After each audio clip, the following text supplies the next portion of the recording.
செய்திகள் தொடர்கின்றன. தமிழக வெற்றிக் கழகம் நாம் தமிழர் கட்சி களத்தில் இருந்தாலும் இருமுனை போட்டியாகவே இந்த தேர்தலில் களம் காண உள்ளதாக பாஜக முன்னாள் மாநில தலைவர் அண்ணாமலை தெரிவித்துள்ளார். உதகை சட்டமன்ற தொகுதியில் போட்டியிடும் பாஜக வேட்பாளர் போஜராஜனை ஆதரித்து உதகை ஏடிசி பகுதியில் பிரச்சாரம் மேற்கொள்ள பாஜக முன்னாள் மாநில தலைவர் அண்ணாமலை இன்று உதகைக்கு ஹெலிகாப்டர் மூலம் வருகை தந்தார். அப்பொழுது அவர் வந்த ஹெலிகாப்டரில் தேர்தல் பறக்கும் படையினர் சோதனை நடத்தினர். இந்த சோதனைக்கு அண்ணாமலை முழு ஒத்துழைப்பு அளித்தார். பின்னர் செய்தியாளர்களை சந்தித்த அவர், கடந்த 5 ஆண்டுகளில் திமுக ஆட்சியில் நீலகிரி மாவட்டத்தில் எந்தவித அடிப்படை வசதிகளும் மேற்கொள்ளப்படவில்லை எனவும், தமிழக வெற்றிக் கழகம் நாம் தமிழர் கட்சி களத்தில் இருந்தாலும் இருமுனை போட்டியாகவே இந்த தேர்தலில் களம் காண உள்ளதாக அவர் தெரிவித்தார். மேலும் நீலகிரி நாடாளுமன்ற உறுப்பினர் ராசாவின் ஆடியோ வெளிவந்த பிறகு இதுவரை அவர் ஒரு கூட்டங்களிலும் பங்கேற்கவில்லை. அந்த ஆடியோவை திராவிட முன்னேற்ற கழக தலைவர்கள் மறுத்து இருந்தாலும் கூட அது முற்றிலும் ராசாவின் உரையாடல் தான் என அவர் தெரிவித்தார். மறுபடியும் திரும்ப அதே கட்சி எந்த வேலையும் செய்யாம இன்னைக்கு திராவிட முன்னேற்ற கழக கூட்டணியில கூட ஒரு பிளவோடு இருக்கிறது. அதனால் இந்த முறை வெற்றி வாய்ப்பு எங்களுக்கு தான். ஏன்னா மக்களுடைய அன்பு எங்க பக்கம் இருக்கு. அதனால போஜராஜன் அண்ணன் அவர்கள் மிக சிறந்த ஒரு சட்டமன்ற உறுப்பினராக பணியாற்றுவாங்க நம்பிக்கை இருக்கு. இன்னைக்கு நாங்கள் இங்கே வந்திருப்பது அண்ணனுடைய பிரச்சாரத்துக்காக வந்திருக்கின்றோம். அதன் பிறகு எங்களுடைய தலைவர்களும் வர இருக்கின்றார்கள். மத்திய அமைச்சர் திரு பியூஷ் கோயல் அவர்களும் கூட உதகமண்டலத்துக்கு வர இருக்கிறாங்க. எங்களுடைய மூத்த தலைவர்களும் ஊட்டிக்கு வர இருக்கிறாங்க. அதனால் இதை இந்த பத்திரிகை நண்பர்களுக்கு இந்த நேரத்தில் தெரியப்படுத்திக்கிட்டோம். சிஎம் ரொம்ப தவறான ஒரு கான்டெக்ட்ல பேசுறாங்க. உதாரணத்துக்கு எடப்பாடி அவர்கள் அண்ணன் சொன்னது அவர் ஒரு கான்டெக்ட்ல சொன்னாங்க. அதை திரு கனிமொழி அவர்கள் திரிச்சு நாங்கள்லாம் எங்களை பற்றி யாராச்சும் ஏற்று பேசினாவே மலர் வளையம் வைக்கக்கூடிய ஃபேமிலிங்கிறாங்க. அப்போ நான் அது மிரட்டல் இல்லையா? திரு எடப்பாடி பழனிசாமி அண்ணனுடைய கருத்தால் நீங்கள் பேசுங்க. அதற்காக மலர் வளையம் வைப்போன்னு என்ன அர்த்தம்? கிருட்டிணன் முன்னாள் அமைச்சர் மலர் வளையம் வச்சிங்களே அந்த மாதிரியா? இல்லை சாதிக் பாஷா அவர்கள் மலர் வளையம் வச்சிங்களே அந்த மாதிரியா? அதனால் பேச்சில் ஒரு ஒரு முறை இருக்கணும். ஆனால் இன்னைக்கு திரு எடப்பாடி பழனிசாமி அண்ணன் அவர்களை பற்றி உதயநிதி ஸ்டாலின் அவர்கள் பேசுவது தரைக்குறைவான ஆபாசமான ஒரு பேச்சு தான். எந்த மாற்று கருத்தும் இல்லை. திரு ஐயா ஸ்டாலின் அவர்கள் இதெல்லாம் அப்படியே மாற்றி இல்லை என்ன இப்படி பண்ணுறேன்னு சொல்கிறாங்க, அப்படி பண்ணுறேன்னு சொல்கிறாங்க. யாரும் யாரையும் எதுவும் செய்யவும் முடியாது, செய்ய போவதும் இல்லை. ஸ்டாலின் அவர்கள் 5 ஆண்டு காலம் தமிழகத்தில் என்ன மாற்றத்தை கொண்டு வந்துவாருன்னு பேசணுமோ தவிர அதை விட்டுட்டு மண்ணில் பதிக்கிறாங்க அங்கே பதிக்கிறாங்கன்னு ஐயா ஸ்டாலின் அவர்கள் பேசுவதை ஏற்றுக்கொள்ள முடியாது. அவைக்க தலைவர் விஜயின் பிரச்சார வாகனத்தை பின்தொடர்ந்து சென்ற 2 இளைஞர்கள் விபத்தில் சிக்கிய வீடியோ காட்சிகள் வெளியாகி அதிர்ச்சி ஏற்படுத்தியுள்ளது. தமிழக சட்டசபை தேர்தல் வரும் 23ஆம் தேதி நடைபெற உள்ளது. தேர்தலில் பதிவாகும் வாக்குகள் மே 4ஆம் தேதி எண்ணப்பட்டு அன்றே முடிவுகள் அறிவிக்கப்பட உள்ளன. தேர்தல் நெருங்கி வரும் நிலையில் அரசியல் கட்சியினர் பிரச்சாரம், வாக்கு சேகரிப்பு உள்ளிட்ட பல்வேறு நடவடிக்கைகளை தீவிரப்படுத்தி வருகின்றனர். இதனிடையே தமிழக வெற்றிக் கழக தலைவர் விஜய் இன்று சிவகங்கை மாவட்டம் காரைக்குடியில் தேர்தல் பிரச்சாரத்தில் ஈடுபட்டார். இதற்காக விஜய் மதுரையிலிருந்து பிரச்சார வாகனம் மூலம் சாலை வழியாக காரைக்குடிக்கு சென்றார். அப்பொழுது அவரின் பிரச்சார வாகனத்தை அவரது தொண்டர்கள், ரசிகர்கள் என பலரும் பின்தொடர்ந்து பைக்கில் சென்றனர். மதுரை தேசிய நெடுஞ்சாலையில் சென்ற பொழுது விஜயின் பிரச்சார வாகனத்தை பின்தொடர்ந்து பைக்கில் சென்ற 2 இளைஞர்கள் விபத்தில் சிக்கினர். இளைஞர்கள் சென்ற பைக் சாலை தடுப்பு சுவரில் மோதி விபத்துக்குள்ளானது. இந்த விபத்தில் படுகாயமடைந்த 2 இளைஞர்களும் மருத்துவமனையில் சிகிச்சைக்காக அனுமதிக்கப்பட்டுள்ளனர். இந்த சம்பவம் பெரும் பரபரப்பை ஏற்படுத்தியுள்ளது. மூன் நியூஸ் நேயர்களுக்கு வணக்கம். இந்த தேர்தலில் நட்சத்திர தொகுதிகளில் ஒன்றாக இருக்கிறது திருச்சி கிழக்கு தொகுதி. இதற்கு காரணம் இந்த தொகுதியில தமிழக வெற்றி கழகத்தினுடைய தலைவர் விஜய் போட்டியிடுவதுதான். இந்த தொகுதியோட இன்ட்ரெஸ்டிங்கான பல விஷயங்கள் என்ன அப்படின்றத பார்க்கலாம்.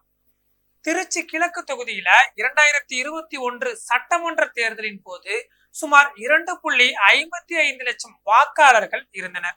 தற்போது 2025-26 நிலவரத்தின்படி வாக்காளர்கள் 2,20,191 இருக்கு. வாக்குச்சாவடிகளின் எண்ணிக்கை சுமார் 250 60 வரைக்கும் இருக்கு. இந்த தொகுதியில பல்வேறு சமூகத்தினர் கணிசமா இருக்கிறாங்க. நகர்ப்புற மக்கள், வணிகர்கள், அரசு ஊழியர்கள், தொழிலாளர்கள் பெரும்பான்மையாக இருக்கக்கூடிய ஒரு தொகுதி இது. அதே மாதிரி பல்வேறு தனியார் மருத்துவமனைகள், சிறிய அளவிலான ஐடி தொழில்நுட்ப நிறுவனங்களும் இங்க இருக்குது. நடைபெற உள்ள 2026 சட்டமன்ற தேர்தலில் திருச்சி கிழக்கு தொகுதியில் திமுக சார்பில் தற்போதைய எம்எல்ஏவாக இருக்கக்கூடிய இனிகோ இருதயராஜும், அதிமுக சார்பில் ராஜசேகரன், தமிழக வெற்றிக் கழகம் சார்பில் அந்த கட்சியோட தலைவர் விஜய், நாம் தமிழர் கட்சி சார்பில் கிருஷ்ணசாமி ஆகியோர் போட்டியிடுறாங்க. கடந்த 2011ஆம் ஆண்டு ஸ்ரீரங்கம் தொகுதியில ஜெயலலிதா போட்டியிட்டு வெற்றி பெற்றாங்க. அதனால 15 ஆண்டுகளுக்கு பின்னர் முதலமைச்சர் வேட்பாளராக முன்னிறுத்தப்படக்கூடிய விஜய் திருச்சி மாவட்டத்துல களம் காண்பது திருச்சி மட்டுமில்லாம ஒட்டுமொத்த தமிழ்நாடு முழுக்க மிகப்பெரிய எதிர்பார்ப்பை ஏற்படுத்தி இருக்குதுன்னே சொல்லலாம். இந்த தொகுதியில திமுக சார்பில் மீண்டும் போட்டியிடும் இனிகோ இருதயராஜ் அனைத்து சமூக மக்களிடமும் செல்வாக்கு பெற்றவர் என்பதாலும் கிறிஸ்தவர் என்பதாலும் கிறிஸ்தவ வெள்ளாளர்களின் வாக்குகளை அறுவடை செய்ய சரியான நபராக பார்க்கப்படுறாரு. இதே வாக்குகள் விஜய்க்கும் விழக்கூடும். அதே சமயம் இந்த தொகுதியில திமுக கட்டமைப்பு உறுதியாகவும் வலுவாகவும் இருக்கு.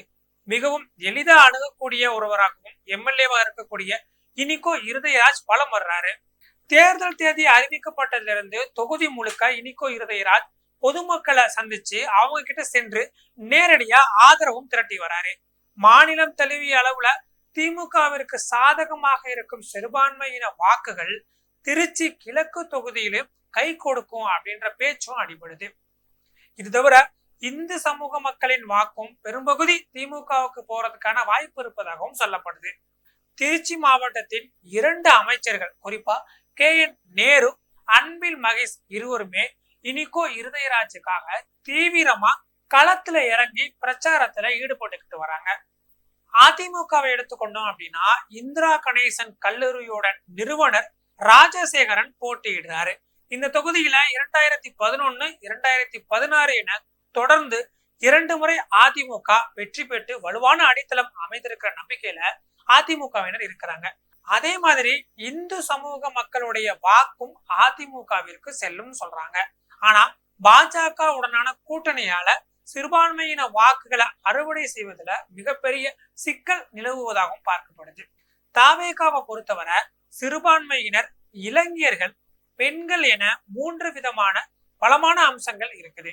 ஆனா விஜய் எளிதாக அணுகக்கூடிய நபர் இல்லை அப்படின்ற கருத்தும் விஜய்க்கு ரொம்ப நெகட்டிவா பார்க்கப்படுது. பிரச்சாரங்கள்ல கூடக்கூடிய கூட்டங்களை கட்டுப்படுத்த முடியாம தாவேகாவினர் தொடர்ந்து திணறி வருவதையும் பார்க்க முடியுது. மக்களோட எளிதில் தொடர்பை ஏற்படுத்திக் கொள்ளும் நிலையில இன்னும் விஜய் வரல. அது மட்டுமின்றி விஜய் தொடர்ச்சியாக சென்னையில் இருந்தபடியே அரசியல் களம் காணும் சூழலும் இருப்பதாக சொல்லப்படுது. மேலும் திருச்சி கிழக்குல வெற்றி பெற்றால் தொகுதி மக்கள் அடிக்கடி பார்க்க முடியாது என்றும் சொல்கின்றனர். இது போன்ற விஷயங்கள் தான் தாவேக தலைவர் விஜய்க்கு பின்னடைவா பார்க்கப்படுது. திருச்சி கிழக்கு தொகுதியை சமூக ரீதியில மிகவும் ஆழமாக உற்று நோக்கினால் மொத்தம் 24 வார்டுகளும் 304 வாக்குச்சாவடிகளும் இருக்குது. 2,20,191 வாக்காளர்கள் இருக்கிறாங்க. இதுல 36% பேர் சிறுபான்மையினர், குறிப்பா வேளாளர் சமூகத்தில் அதிக அளவுல ஆதிக்கம் செலுத்துறாங்க. கடந்த சட்டமன்ற தேர்தல்ல டெல்டா மாவட்டங்கள்ல உள்ள 41 தொகுதிகளிலும் திமுக வெற்றி பெற்றது. அதே போல இந்த முறையும் வெற்றி பெறும் என அமைச்சர் KN நேரு தெரிவித்துள்ள நிலையில கிழக்கு தொகுதியில் திமுக தோல்வியை சந்திச்சுச்சுன்னா அது அமைச்சர் நேருவுக்கு கிடைத்த தோல்வியாகவே பார்க்கப்படும். மாறா திமுக வேட்பாளர் இனிகோ இருதயராஜ் வெற்றி பெற்றால் நட்சத்திர வேட்பாளரான விஜயை தோற்கடித்த பெருமையும் அமைச்சரவையில் இடம் கிடைக்கிறதுக்கான வாய்ப்பும் உள்ளதாக அரசியல் வட்டாரங்கள்ல பேசப்படுது. தற்போதைய சூழல்ல களத்தில் முன்னணியில் இருப்பவர் இனிகோ இருதயராஜ். ஆனால் இந்த தொகுதியில இருக்கக்கூடிய மக்கள் கிட்ட எடுக்கப்படுற தேர்தல் கணிப்புகள்ல தமிழக வெற்றி கழகத்தை முன்னிறுத்துறத பார்க்க முடியுது. அப்படி தமிழக வெற்றி கழகத்தை முன்னிறுத்துற மக்கள் பெரும்பான்மையானோருக்கு இங்க வாக்கு இல்லை அப்படின்னு சொல்லப்படுது. இது போன்ற பல விஷயங்களை, பல பகுப்பாய்வுகளை அடுத்த வீடியோல பார்க்கலாம். தமிழ்நாட்டின் பல்வேறு பகுதிகளில் நடைபெற்ற முக்கிய நிகழ்வுகளை உங்க ஊர் செய்திகள் பகுதியில் தற்போது சுருக்கமாக பார்க்கலாம். கரூர் மாவட்டம் குளித்தலை சட்டமன்ற தொகுதியில் திமுக சார்பில் போட்டியிடும் வேட்பாளர் சூரியச்சந்திரன் இன்று கருப்பத்தூர், வயலூர், வீரையாம்பாளையம் ஆகிய ஊராட்சி பகுதிகளில் பொதுமக்களிடையே தேர்தல் பரப்புரை மேற்கொண்டு வாக்கு சேகரிப்பில் ஈடுபட்டார். அவருக்கு மக்கள் உற்சாக வரவேற்பு அளித்தனர்.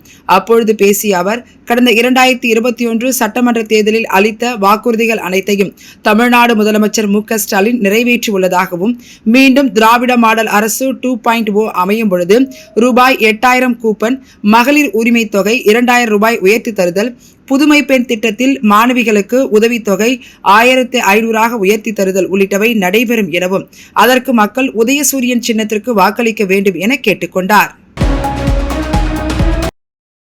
மயிலாடுதுறை மாவட்ட ஆட்சியர் அலுவலக வளாகத்தில் கூட்டுறவுத்துறை சார்பில் மக்கள் தேர்தலில் 100% வாக்களிக்க வேண்டும் என்பதை வலியுறுத்தி பிரச்சாரம் நடைபெற்றது. அதில் 100% வாக்களிப்பு குறியீட்டை குறிக்கும் வகையில் அலுவலர்கள் நின்று காட்சிப்படுத்தினர். இதில் மாவட்ட ஆட்சியரும் மாவட்ட தேர்தல் அலுவலருமான ஸ்ரீகாந்த் கலந்து கொண்டு கூட்டுறவுத்துறை சார்பில் நடத்தப்பட்ட வாக்காளர் விழிப்புணர்வு இருசக்கர வாகன பேரணியை கொடியசைத்து துவங்கி வைத்தார். முன்னதாக அனைவரும் தேர்தல் உறுதிமொழியை எடுத்துக் கொண்டனர்.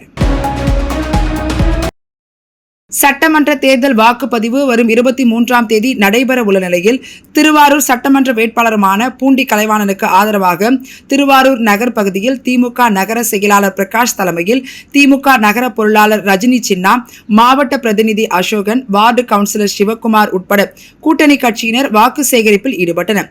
அப்பொழுது வடக்கு வீதி, அப்பா பிள்ளையார் தெரு, ஐயனார் கோவில் தெரு, அண்ணா சாலை, தெற்கு வீதி, நவகரக வீதி, சந்நிதி தெரு உள்ளிட்ட பகுதிகளுக்கு சென்று அவர்கள் தீவிர வாக்கு சேகரிப்பில் ஈடுபட்டனர். தேனி மாவட்டம் பெரியகுளத்தில் நீதித்துறை சார்பாக விழிப்புணர்வு பேரணி நடைபெற்றது. தேனி மாவட்ட போக்சோ சிறப்பு நீதிமன்ற நீதிபதி கணேசன் தலைமையில் நடைபெற்ற இந்த நிகழ்ச்சியில் நீதித்துறை சமரச மையத்தால் எந்தெந்த வழக்குகள் தீர்த்து வைக்கப்படுகிறது, ஏற்படும் நன்மைகள், சட்ட பணிகள் ஆணையக்குழுவால் நீதிமன்றத்தில் எந்தவிதமான நடவடிக்கைகள் மேற்கொள்ளப்படுகிறது என விழிப்புணர்வு ஏற்படுத்தப்பட்டது. இதில் சேலம் மாவட்ட நீதிமன்ற நீதிபதிகள், பெரியகுளம் சார்பு நீதிமன்ற நீதிபதிகள், சட்ட பணிகள் ஆணையக்குழு தலைவர், தேனி சட்டக்கல்லூரி மாணவ மாணவிகள், நீதிமன்ற பணியாளர்கள் உள்ளிட்டோர் பங்கேற்று விழிப்புணர்வு பதாகைகளை ஏந்தி பொதுமக்களுக்கு விழிப்புணர்வை ஏற்படுத்தினர். மயிலாடுதுறை மாவட்டம் சீர்காழி சட்டமன்ற தொகுதியில் மதிமுக வேட்பாளர் செந்தில் செல்வத்தை ஆதரித்து துரை வைகோ சீர்காழி பழைய பேருந்து நிலையம் பகுதியில் பிரச்சாரம் மேற்கொண்டார். அப்பொழுது பேசிய அவர், இந்த தேர்தலில் திமுக அதிமுக இடையே போட்டி கிடையாது, ஜனநாயகத்திற்கும் பாசிசத்திற்குமான தேர்தல், சமூக நீதிக்கும் ஆதிக்கத்திற்குமான போட்டி. இதில் ஜனநாயகம் சமூக நீதி ஜெயிக்க வேண்டும், அதற்கு இந்த தேர்தலில் திமுக வெற்றி பெற வேண்டும் என தெரிவித்தார். திருவள்ளூர் மாவட்டம் ஆரணி பேரூராட்சியில் பொன்னேரி சட்டமன்ற தொகுதி அதிமுக வேட்பாளர் பலராமனை ஆதரித்து திரைப்பட நடிகையும் அதிமுக கொள்கை பரப்பு துணை செயலாளருமான கௌதமி தீவிர பிரச்சாரம் மேற்கொண்டு இரட்டை இலை சின்னத்திற்கு வாக்கு சேகரித்தார். அப்பொழுது பேசிய அவர், இளைஞர்களை மது போதையால் சீரழித்து கோடி கோடியாய் சம்பாதிக்கிறார்கள். ஆனால் அதிமுக வேட்பாளர் இப்பகுதிக்கு தேவையான அனைத்து அடிப்படை வசதிகளையும் திட்டங்களையும் சிறப்பாக செய்வார் என தெரிவித்தார். மதுரையில் அமைச்சர் PTR பழனிவேல் தியாகராஜன் செய்தியாளர்களை சந்தித்தார். அப்பொழுது பேசிய அவர், மகாராஷ்டிரா முதல்வர் பட்னாவிஸ் எனக்கு தனிப்பட்ட முறையில் நண்பர், ஆனால் அவர் மதுரை மெட்ரோ திட்டம் குறித்து பேசிய கருத்தில் வேறுபடுகிறேன் எனவும், தென்னிந்தியாவின் வரி பணத்தை வைத்து மத்திய அரசு அரசியல் செய்கிறது, மத்திய அரசு தமிழ்நாடு அரசிற்கு கொடுக்க வேண்டிய கல்வி நிதியை கொடுக்க மறுக்கிறது என தெரிவித்தார். சென்னை புறநகர் பகுதியில் வரும் ஏப்ரல் 23ஆம் தேதி சட்டமன்ற தேர்தல் நடைபெற உள்ளது. இந்நிலையில் குரோம்பேட்டை MIT கல்லூரி வளாகத்தில் தாம்பரம், பல்லாவரம், சோழிங்கநல்லூர் ஆகிய 3 சட்டமன்ற தொகுதிகளுக்கான வாக்குகள் எண்ணப்பட உள்ளது. இந்த நிலையில் வாக்கு எண்ணும் மையத்தில் முன்னேற்பாடுகள் குறித்து செங்கல்பட்டு மாவட்ட ஆட்சியர் மற்றும் மாவட்ட தேர்தல் அலுவலருமான மாலதி ஹெலன் அதிகாரிகளுடன் நேரில் சென்று ஆய்வு மேற்கொண்டார். அப்பொழுது வாக்கு எண்ணும் மையத்தில் பொருத்தப்பட்டுள்ள CCTV கேமராக்கள், வாக்காளர்களுக்கு இடையூறு இல்லாமல் வாக்களிப்பதற்காக செய்யப்பட்டுள்ள ஏற்பாடுகள், வாகனம் நிறுத்துமிடம் போன்றவற்றை தேர்தல் நடத்தும் அலுவலர்களான முரளி மற்றும் தாம்பரம் நகராட்சி ஆணையர் பாலச்சந்தர் ஆகியோரிடம் கேட்டறிந்து அதற்கான ஏற்பாடுகளை உடனே செய்யுமாறு உத்தரவிட்டார். தமிழ்நாட்டின் மிகப்பெரிய சட்டமன்ற தொகுதியான சோழிங்கநல்லூர் சட்டமன்ற தொகுதியில் திமுக சார்பில் போட்டியிடும் வேட்பாளர் அரவிந்த் ரமேஷ் பெருங்குடி கல்குட்டை பகுதியில் இன்று தீவிர வாக்கு சேகரிப்பில் ஈடுபட்டார்.